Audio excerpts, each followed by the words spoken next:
এর আগের ভিডিওটাতে আমি বলেছিলাম যে আমরা চিলাপাতা জঙ্গল থেকে সেদিন রাত্রিবেলা একটা দুর্দান্ত ঘুম দিয়ে চলে গেছিলাম বক্সা ফরেস্টের দিকে। সত্যি জঙ্গলটাকে কিন্তু দারুণ উপভোগ করেছিলাম সেদিন। জঙ্গলের নিস্তব্ধতা আমি যে সেদিন উপভোগ করেছিলাম তা আমার জীবনে কোনোদিন আমি ভুলতে পারবো না।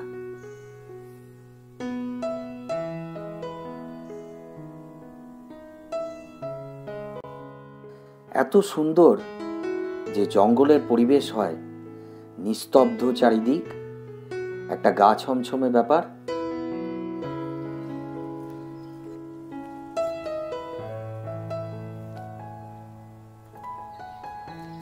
আর সুন্দর ওই উঁচু উঁচু গাছের ডালগুলোতে এই বন্য পাখিরা ক্রমাগত ডেকে চলেছে। একটু মন দিয়ে শুনলে জঙ্গলের একটা ডাক আর জঙ্গলের এই সুন্দর পাখির আওয়াজ আর শুকনো পাতার মধ্যে দিয়ে হেঁটে যাওয়ার পায়ের আওয়াজ ছাড়া কিচ্ছু পাওয়া যাবে না। কিন্তু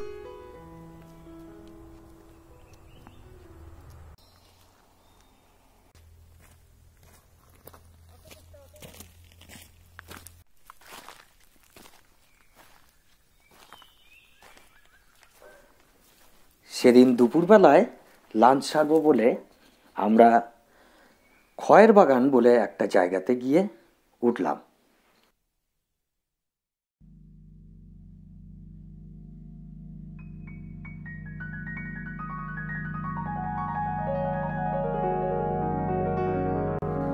বেশ সুন্দর, চারিদিকে খয়ের গাছের বাগান।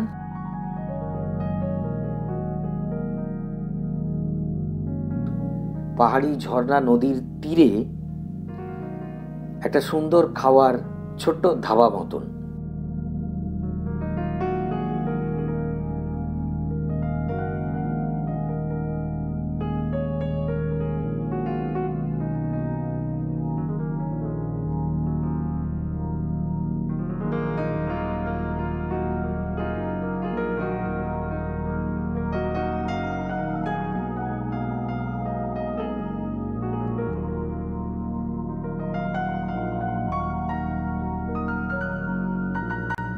এই খয়ের বাগানটা লতাবাড়ি বলে একটা জায়গায় আলিপুরদুয়ারে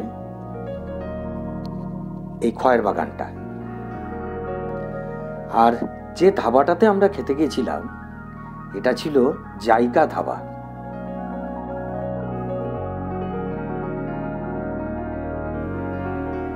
আলিপুরদুয়ার আসতে গেলে নর্থ বেঙ্গলের সব ট্রেনই মোটামুটি আলিপুরদুয়ারকে ছুঁয়ে যায়। আর এই সমস্ত চিলাপাতা এই জায়গাগুলোতে আসতে গেলে আলিপুরদুয়ার স্টেশন থেকে প্রচুর অটো, ছোট ছোট ভ্যান, আপনি যে কোনো ড্রাইভারকে বললেই এরা খুব আনন্দের সঙ্গে নিয়ে যাবে। সত্যি কথা বলতে কি, এই গুগলের দুনিয়ায় আজকাল আর কাউকে বলে দেওয়ার প্রয়োজন নেই কোন জায়গা কিভাবে কোন ডিরেকশনে যাবেন। হাতের কাছে ম্যাপটি মোবাইলের মধ্যে খুলে ফেললেই একদম সুন্দরভাবে সেই জায়গাতে আমরা পৌঁছে যেতে পারব। আমরা অনেকেই তো পানের মধ্যে খয়ের খাই, জানিও খয়ের কি। আর সেই খয়ের গাছ এইখানে ভর্তি এই খয়ের বাড়িতে। এই খয়ের গাছ আমি সেদিন প্রথম দেখতে পেলাম। খুব ভালো লাগছিল পরিবেশটা, সবুজ, প্রচুর পরিমাণে খয়ের গাছে ভর্তি এই জায়গাটা। আর তার নিচে নিচে সুন্দর খাবারের ব্যবস্থা।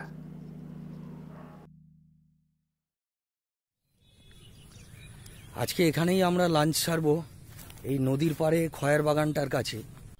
অসম্ভব সুন্দর একটা সিনিক বিউটি।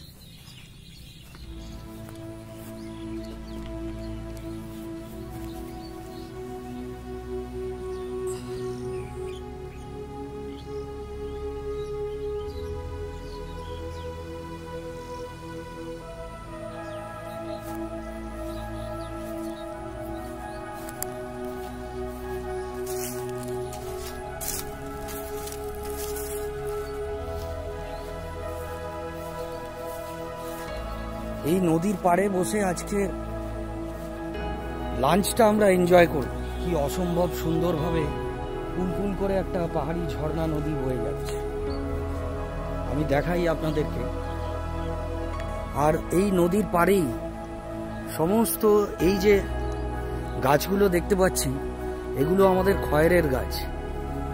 আমি আগেই বললাম যে পানে যে খয়ের তো লাগে, সেই খয়েরের গাছগুলো এটাই। এর আধো আলো আধো ছাওয়ায় বসে আজকের আমাদের খাবার দাবার দুপুরের হবে। অসম্ভব সুন্দর একটা সিনিক বিউটি।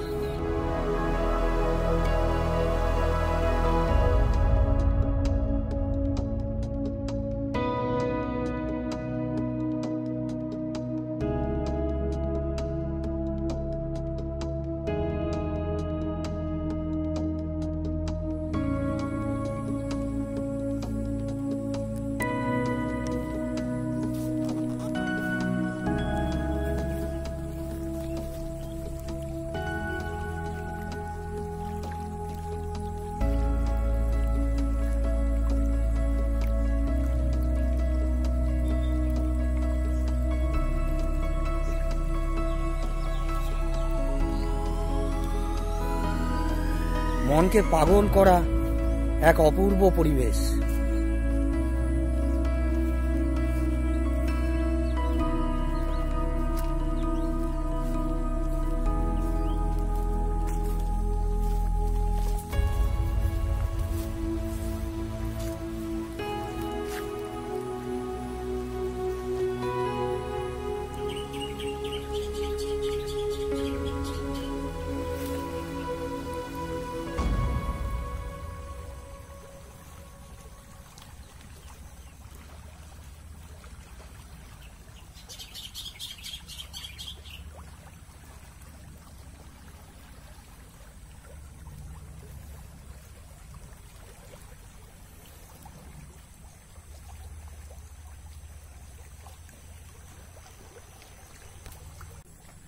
একটা বক উড়ে গেল আমাকে দেখতে পেয়ে। এই পাহাড়ি ঝর্ণাটার ধারে বসে সে খাবারের সন্ধানে ছিল। পুজোর মরশুম চলছে, এখানে বেশিরভাগ জায়গাতেই খুব ভিড় আমি দেখলাম। আর আজকে গরম আছে খুব, বেশ ঘাম হচ্ছে। তো লোকাল কিছু লোককে দেখলাম যারা এখানে জানেন, পরিচিতি আছে তাদের এই জায়গাটা, তারা প্রত্যেকেই এখানে ভিড় করেছেন এই পুজোর সময়। এই জায়গাটাকে এই পুজোর সময় তারা এখানে আনন্দ করবেন, খাবার দাবার খাবেন, এই ভেবে তারা এসছেন। আমিও দেখছি, আমারও একটি জায়গা সিলেকশন করা হয়েছে আমার ফ্যামিলির মেম্বাররা, তো তাদের কাছেই আমি যাচ্ছি ওখানে বসবো করে।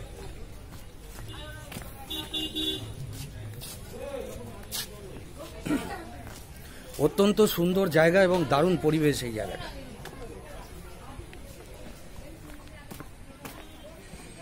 এই যে এখানে আমার পরিবার বসে রয়েছেন, এদের সঙ্গে আমি আজকের খাবার দাবার খাবো, উপভোগ করব।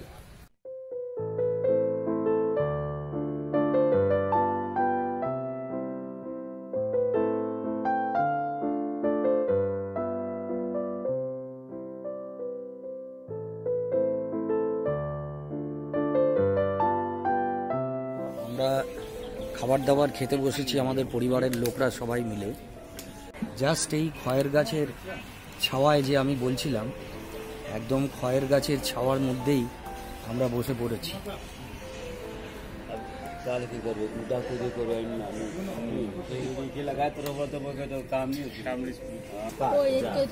আমার ওপরেই সেই খয়ের গাছ, আর আমাদের পুরো ফ্যামিলি আজকে এখানে লাঞ্চ করব বলে যে ঠিক করেছিলাম, আমরা সবাই একটা সুন্দর টেবিল এরা পেতে দিয়েছে, যেখানে আমাদের পুরো পরিবারের লোকরা আমরা বসেছি আজকে খাবার খেতে। এখানে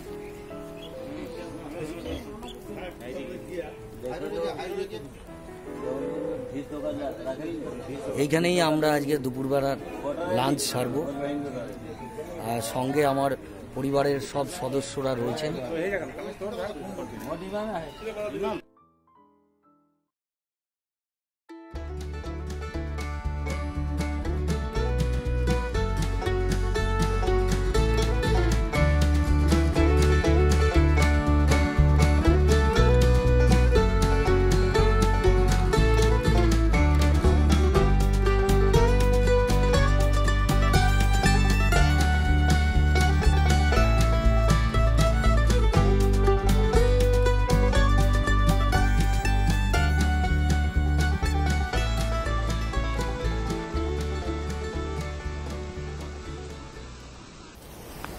এই যে পাহাড়ি ঝর্ণা নদীটা এত ভালো লেগেছিল আমার, একটু আমি বসে নিলাম একটা ভালো জায়গায়, কিন্তু এত সুন্দর লাগলো এই জায়গাটা, এত সুন্দর অ্যারেঞ্জমেন্ট, আর এই নদীর পাড়ে এত সুন্দরভাবে এই খয়ের বাগানের ভেতরে একটা খাবারের ব্যবস্থা, যেটা রিয়েলি নাইস অসাম।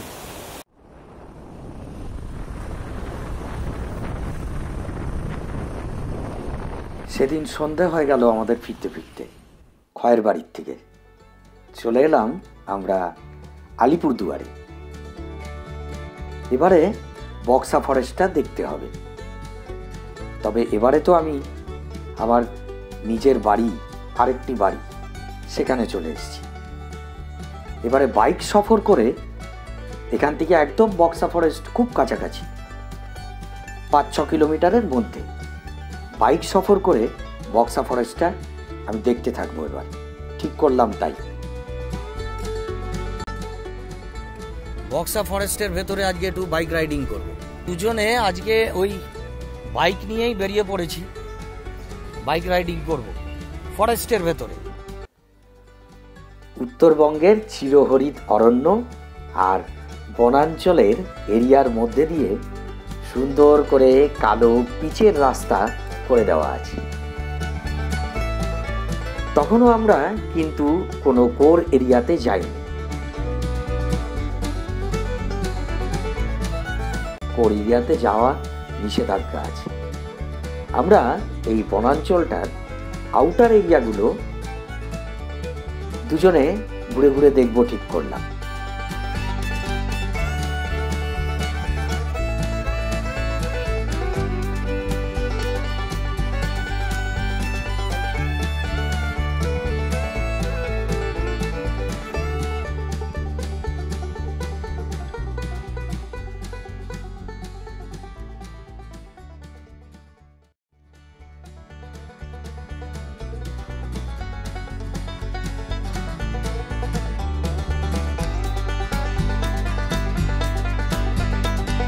তাও বেশ মজার, বেশ রোমাঞ্চকর। ওপরে নীল আকাশ আর তার নিচে সুন্দর কালো পিচের রাস্তা দিয়ে আমরা বন চিরে এগিয়ে যেতে থাকলাম দুজনে।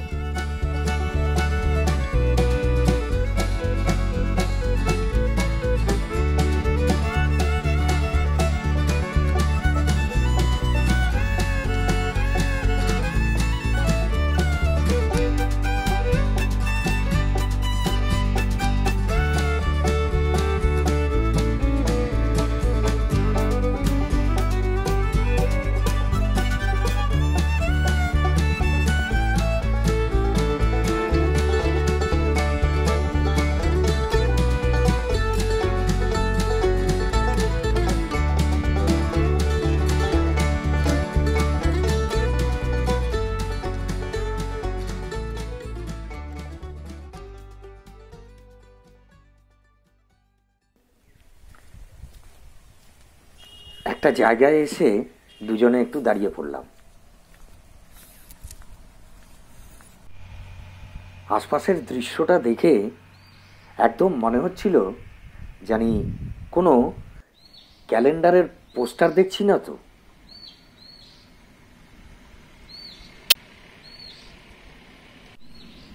অসম্ভব নিস্তব্ধ, পাখি ডাকছে আর কুলকুল করে একটা হালকা ঝর্ণা বয়ে যাচ্ছে, দারুণ লাগছে।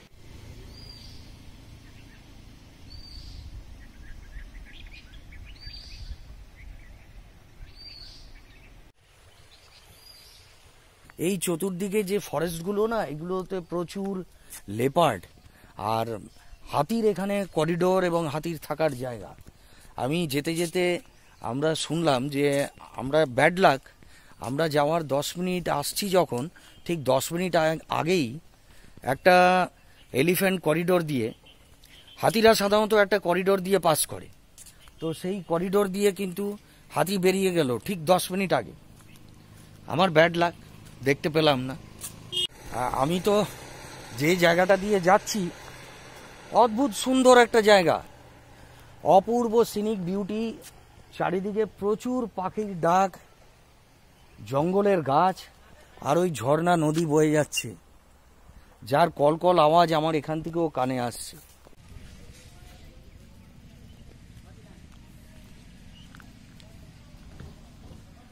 এইটা ফরেস্টের চেকপোস্ট, আর এইগুলো সমস্ত এন্ট্রি ফি কত লাগবে সেগুলো দেখানো রয়েছে। আর এইটা হচ্ছে অফিস, যেখান থেকে টিকিট কেটে পারমিশন নিয়ে আপনাকে যেতে হবে। এই হচ্ছে বক্সা টাইগার রিজার্ভ, একদম ইন্টারনাল টেরিটরিতে ঢোকার একদম এন্ট্রি রাস্তা, যেটা এখান থেকে পাস নিয়ে আপনাকে যেতে হবে।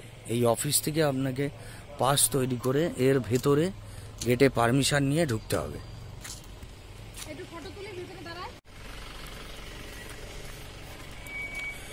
বৌদি এখানকার লোকাল লোক, তাই ছোট্ট পারমিশন নিয়ে ঢুকে গেল এটার ভেতরে। এটা পাস করে আমরা বেরিয়ে এলাম। ছোট ছোট ফরেস্ট লোক থাকার আর কি জায়গা।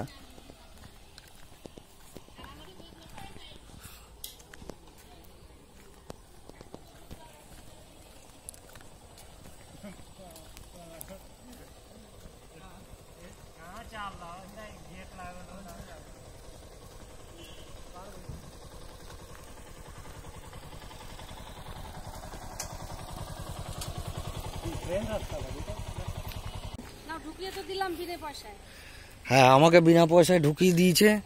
তার কারণ হচ্ছে ওখানে অনেক হ্যাপা পারমিশন নেওয়ার, আর আমি ভিডিও করতে লেগে গেছি। অনেকেই বলেন যে বৌদির হাতে সব দিয়ে আমি আরামে ঘুরতে থাকি, ব্যাপারটা তা নয়, আমি ভিডিও করতে থাকি। আর আমরা একটু ভেতরের দিকে ঢুকে এসেছি দুজনে। এই জায়গাটা অ্যাকচুয়ালি কোর এরিয়া, শুরু হচ্ছে এখান থেকে কোর এরিয়া ফরেস্টের। এখানে গাড়ি ফাড়ি যেরকম ওই দিকটায় গেছিল সেটা এখানে খুব একটা নেই। এই একটা হালকা কুলকুলে ঝর্ণা বয়ে যাচ্ছে। এইগুলো যে সমস্ত রাস্তা আছে, এইটা ফরেস্টের ভেতরে রাস্তা, যাতে যারা টুরিস্টরা এখান দিয়ে যাতায়াত করতে পারবে। আর মেইনলি এই সমস্ত নিচু হয়ে যে রাস্তাগুলো ঝর্ণার ধারে গেছে না, এইগুলোর থেকেই কিন্তু এগুলো হাতি এলিফ্যান্টদের যাওয়া আসার রাস্তা। একটা টুরিস্ট গাড়ি আমি আসছে দেখতে পাচ্ছি। এরা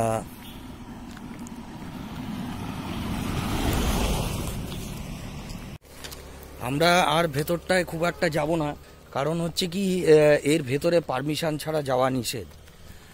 যে কোনো এখানে যেতে গেলে মেইনলি দরকার হয় যে যারা এখানে ফরেস্টের সিকিউরিটিরা রয়েছে তারা পারমিশন দেয়, এবং তারা কয়েকজন বেশ গাড়ি নিয়ে তাদের আগে আগে যায়। কারণ এটা কিন্তু বক্সা টাইগার রিজার্ভ ফরেস্ট, এখানে ছেলে খেলার ব্যাপার না, হাসি মজা করেও ব্যাপার না, যে কোনো মুহূর্তে। আর এইটা নর্থ বেঙ্গলের এই ফরেস্টগুলো হচ্ছে লেপার্ডের একদম থাকার জায়গা। এই সমস্ত গাছগুলোর ওপরে কিন্তু যে কোনো সময়তেই লেপার্ড বসে থাকে, আপনার চোখেও পড়ে যেতে পারে। তো এইগুলোতে কিন্তু একা একা যাওয়া নিষিদ্ধ এবং রিস্কিও ব্যাপারটা। তো আমরা আজকে মেইনলি হাঁটতে এসেছিলাম এই ফরেস্টের রাস্তায়, তো সেইটা একটু হেঁটে আপনাদের সঙ্গে শেয়ার করলাম। আর এগুলো যেতে যেতে আরও যদি কিছু পড়ে আমি ডেফিনেটলি আপনাদের সঙ্গে শেয়ার করব, আমি আর বৌদি। এই সামনে একটা ঝর্ণা আছে, জঙ্গলের ফাঁক দিয়ে একদম রাস্তা ধরে নেমে গেছে। যে কোনো মুহূর্তে না, সব থেকে বড় প্রবলেম হচ্ছে যে এখানে ভীষণ কিংকোবরা ভর্তি, আর এই সমস্ত গাছের ফাঁক দিয়ে কিংকোবরার যে কোনো সময় ছোবল খেয়ে যাওয়ার খুব চান্স আছে। আর প্রচণ্ড সতর্ক থেকে যেতে হয় জঙ্গলের ভেতরে। যে কোনো সময় এখানে এর ভেতরে কোনো চিতা বা কোনো কিছুর আক্রমণে পড়ে যেতে পারেন আপনি।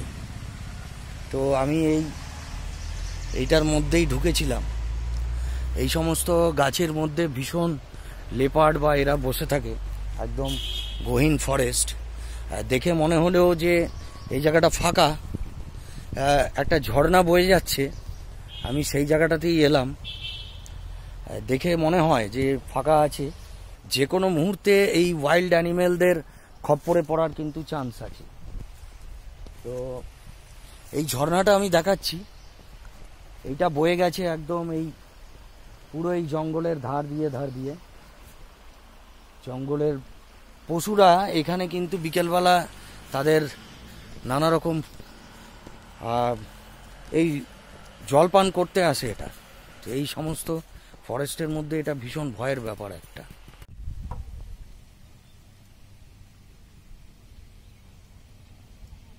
গার্ডের লোকরাও রয়েছে, ফলত আপনি যেখানে সেখানে ইচ্ছা করলেই ফরেস্টের মধ্যে ঢুকেও যেতে পারবেন না। চারিদিকেই ফরেস্ট গার্ডের লোকরা রয়েছেন।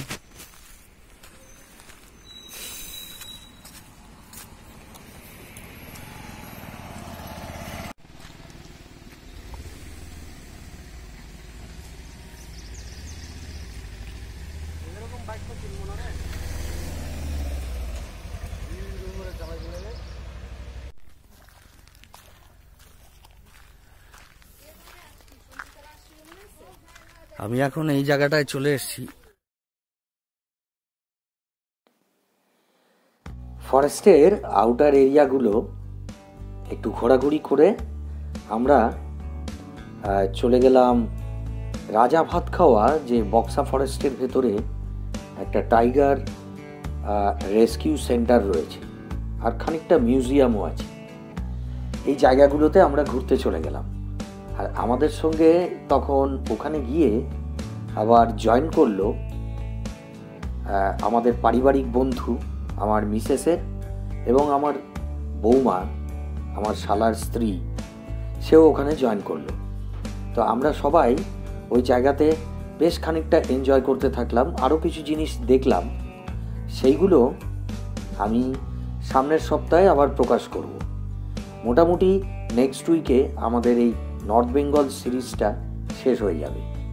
তারপরে আমরা কলকাতায় ব্যাক করব, আবার সেই কলকাতার ভিডিও আমাকে শুরু করতে হবে। আজকের মতন পর্বটাকে এখানেই শেষ করছি। আবার দেখা হবে আপনাদের সঙ্গে পরের সপ্তাহে।